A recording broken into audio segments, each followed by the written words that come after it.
శశిధర్ గారు వచ్చి నీ దగ్గర మొరపెట్టుకోవడం, తమరు మాయా మేడం ముందు సుభాషితాలు వల్లించడం అంతా చూశాను శ్రీకర్ గారు.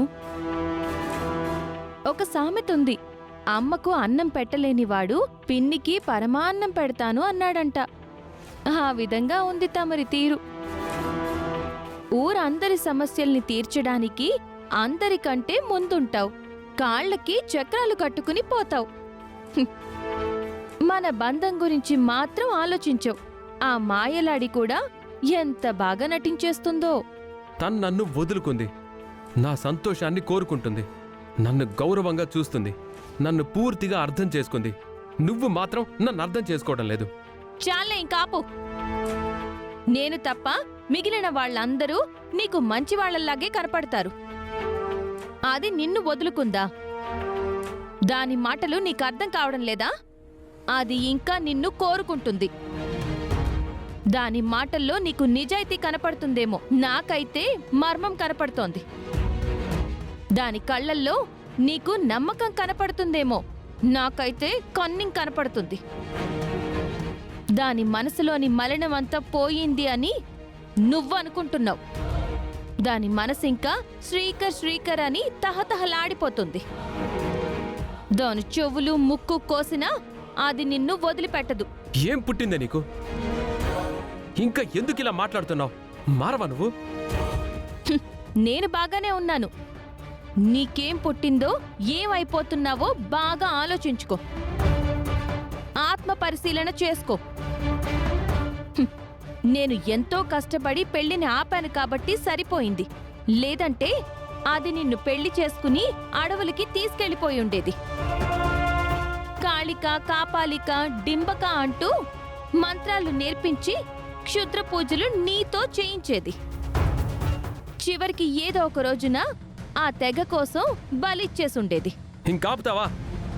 అవునులే, మనకిలాంటి మంచి మాటలు అస్సలు రుచించవు, చేదైపోతాయి పాపం. మాయ చేసిన అన్యాయాల్ని నీ కుటుంబం మర్చిపోయిందేమో. కొంత గడువు తర్వాత నేను మర్చిపోతానేమో. కాలం మాత్రం మర్చిపోదు. కాలానికి జ్ఞాపక శక్తి ఎక్కువ. వడ్డీతో సహా కర్మ రూపంలో తిరిగిచ్చేస్తుంది. మీరు నమ్మినట్టు నేనైతే దాన్ని ఎప్పటికీ నమ్మను. అది చచ్చినా నమ్మను. నేను చచ్చేంత వరకు నమ్మను. అక్షయ అంటే నీకు అసహ్యమా? తన నీడని కూడా నువ్వు భరించలేవా? ఇందాకే మీ ఇంటికి వెళ్ళి ఫంక్షన్కి అందర్నీ ఆహ్వానించాను. అందరూ వస్తారు. నువ్వు కూడా వస్తావు. రావాలి. అటువంటి కలలు కనకు, భ్రమల్లో బ్రతక్కు. మేమెవ్వరం రాం. వస్తారు బంగారం. మీరు తప్పకుండా వచ్చే పరిస్థితి ఈ పాటికే మొదలై ఉంటుంది.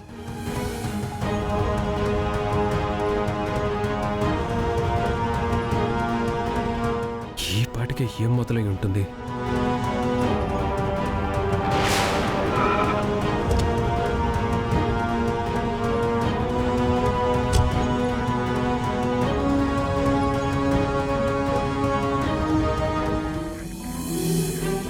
వేదవతి గారు, వేదవతి గారు.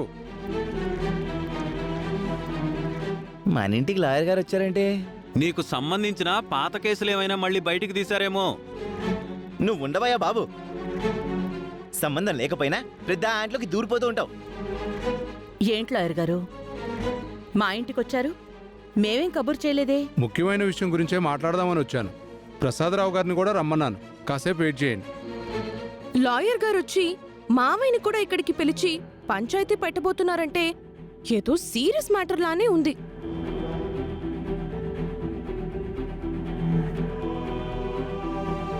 ప్రస్తుతం నేను ఇంట్లో ఉండడం లేదు, ఈ ఇంటి వాళ్లతో సంబంధం లేదు అని చెప్పినా కూడా నన్ను ఈ ఇంటికి ఎందుకు రమ్మన్నారు?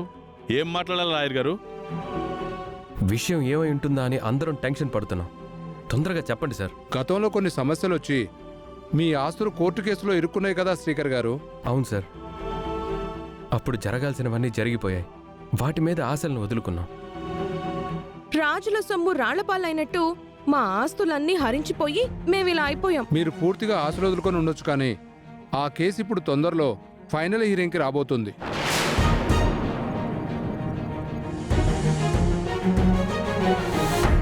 గెలుపు సంకేతాలు ఎక్కువగా కనపడుతున్నాయి.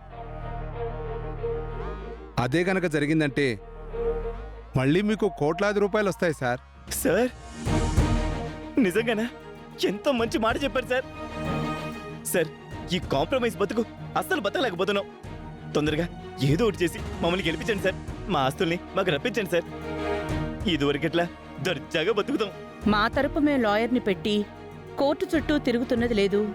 మరి ఫైనల్ హియరింగ్కి ఎలా వచ్చాయి? కొన్ని సందర్భాల్లో న్యాయస్థానమే చొరవ తీసుకొని ఇలా చేస్తుంది మేడం. అందుకే నేను రావాల్సి వచ్చింది. న్యాయస్థానం నన్ను నియమించింది. పల్లెటూరులో మీరు కోల్పోయిన ఆస్తులన్నీ తిరిగి మీరు దక్కించుకుంటారు. సాక్షాత్తు అన్నపూర్ణదేవి మీ రూపంలో వచ్చినట్టు అనిపిస్తుంది. ఏదో అలా అంతంత మాత్రంగా సాగుతున్న మా బ్రతుకుల్లోకి ఇటువంటి అదృష్టం వస్తుందని మేము అనుకోలేదు. సార్ మీరు ఇంకా ఏం ఆలోచించకుండా ప్రొసీడ్ అయిపోండి సార్. అలా ప్రొసీడ్ కావాలంటే మీరందరూ సంతకాలు పెట్టాలి. అరే సంతకమే కదా, ఎన్ని కావాలంటే అని పెట్టేస్తాం. చెప్పండి. అసలే మేమందరూ చాలా కరువులో ఉన్నాం సార్.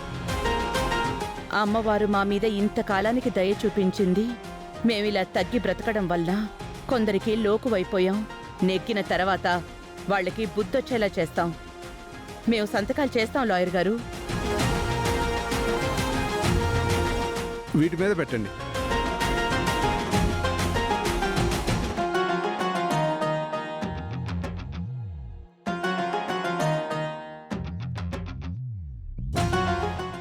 ఇటువంటి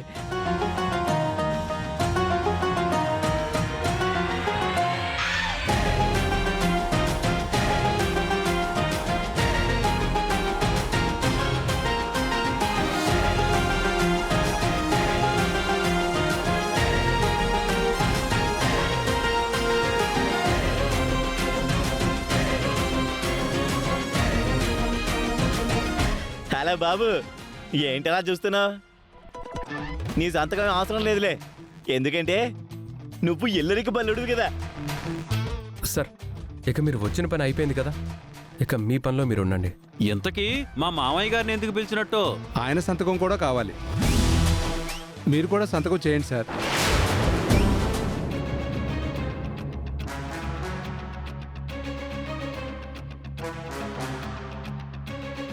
నాన్న ఏం ఆలోచిస్తున్నారు? వచ్చి సంతకం చేయండి. నానా ఏమైంది? నీ ఆస్తులు రాసిమ్మని లాయర్ గారు అడగడం లేదు. మనకి ఆస్తులు రాబోతున్నాయని సంతకం అడుగుతున్నారు. ఆ సంతకం ఏదో చెయ్యి.